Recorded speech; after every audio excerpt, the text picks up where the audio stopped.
Okay, it's a bit of an awkward corner, so excuse me for standing over any of it, but I'll try my best. So my post is called Artist, Nation and Self, Testimony in Art and Literature. And I'll just read out the introduction I wrote on the poster. The following artworks and texts constellate around the theme of representing and testifying the self in relation to collective consciousness of the nation. So I'm looking at this sort of relationship between the self, who can also be the artist and the writer, and the nation and how they testify for a nation or a community. And post-colonial contexts are particularly problematised by this, which I'll explain. So there's no sort of right way to read this poster. Every point sort of links nicely with the other one. I've got quotes from, say, this text that are here, and from Animals, People in the sort of translation, because I think it all sort of flows nicely. But my starting point was Istanbul by Orhan Pamuk, and I was quite interested by the idea of the narrative itself. So when we're looking back and when we're writing a memoir, we're splitting ourselves into sort of the past protagonist, ourselves in the past, and the narrator at present. And I've got a quote from Homi Bhabha, which I think linked quite nicely to this idea. And he says, remembering is a putting together of the dismembered past to make sense of the trauma of the present. So this idea of piecing together moments from the past to make a narrative which is actually probably more significant than the past in that moment. So Pamuk's memoir is quite nice sort of link between the self and the nation, this sense of nationhood, this sense of national consciousness, even to the extent that he devotes his memoir to the name of Istanbul. And this leads on quite nicely to the next sort of part that I was working on, called Testament to the Community, and I looked at Khaled Committee's taxi. So the quote on there reads, "It must be said that I often see in the political analysis of some drivers a greater depth than I find among a number of political analysts." So it's this emphasis on the importance of the experience within the community, sort of defining any global contexts and narratives of post-colonial states such as Egypt, such as India, such as what we'll be looking at here with Maru's on-free posters. And then this feeds in quite nicely into the idea of the untranslatable in literature. I find this quite interesting. I've explored it in my dissertation.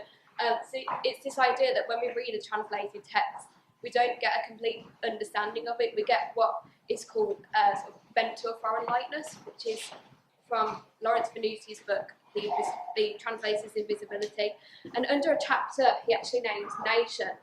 He's talking about this idea that when we translate, it's this idea of being bent to a foreign likeness.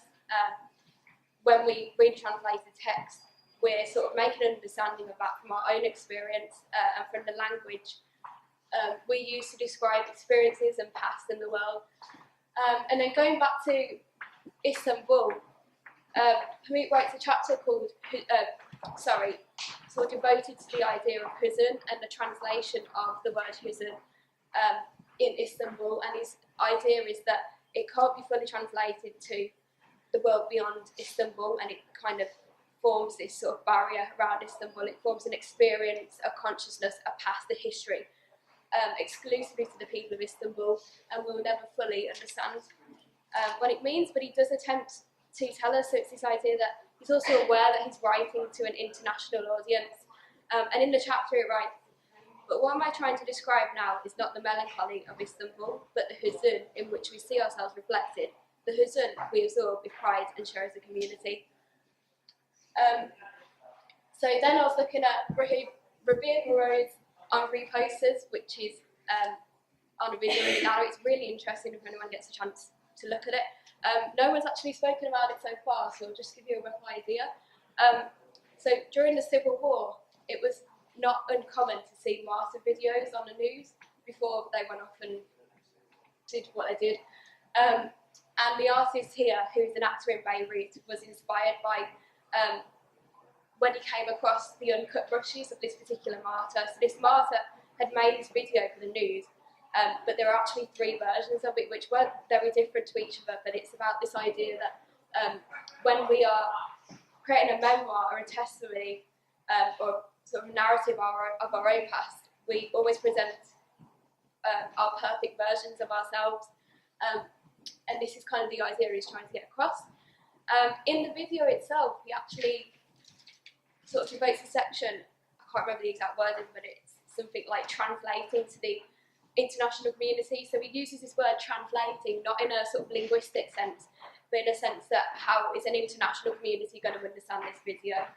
It's not going to explain the entire Civil War, it's not going to create an account of all the history of what was going on in that time. But it's that small take-home message of creating the ideal version of oneself. So going back to translation, I'm going to talk about Indrasena's Animals People. She's actually dealing with two types of translation in her text. As has already been mentioned, her novel is a response to the Bhopal disaster. It's actually a response to this image, and it's actually named The Real Face of Globalisation. So it's this idea of creating a spectacle of this image of the disaster and placing the entire narrative of this disaster into this one image, which I thought was quite silencing. So it's this idea of not only translating the book literally, but translating the image and sort of breaking a silence in the narrative. So here I've got a quote from Animals People, and it says, "The things I say, by the time they reach you, they'll have been changed out of Hindi, made into English et Francais. For you, they're just words written on a page. Never can you hear my voice, nor can I ever know what pictures you see." So it's the idea that when we're reading the translation, when we don't understand the language and we're only seeing something, we become these eyes, and half of it is silence. And Sina adopts this idea of addressing the reader as eyes in the narrative, which kind of solidifies this idea that photography can be silencing and you don't always get the true translation from photography. And then lastly, I was looking at Lewis Hines' social photography, and the Punk series is sort of like contrasting ideas of photography. Lewis Hines was, as part of it wasn't originally sort of artistic, it was part of a project to expose something going on in America. It was to expose child labour. So it's kind of, you could kind of link it to this photo of exposing something, but it's not in the same way. It's quite truthful. It is what it is. He's not trying to make something artistic out of it. He's not creating a spectacle. As it says here, Lewis Hines wished to show working people and their environments in more detached and objective manners. And then in contrast, the Punk series, I feel is quite silencing as a photograph. The photographers themselves weren't sort of committed to the punk movement, so they probably had a limited understanding of what that culture was about. And I think a lot of these photos are quite artistic in the way they've been taken, and it's sort of showing the aesthetic sort of values of punk sensibilities, but really it wasn't solidified by a particular look or what they were. It's more about what they weren't. It was more about rebellion, so it's hard to sort of get all of that into just a photograph. So to conclude, there are so many links between all of these, but the main idea is that a question is raised about who has the right to represent what, how much distance should someone have from a community, from a national consciousness, to be able to create a truthful representation, particularly in post-colonial contexts. That's it.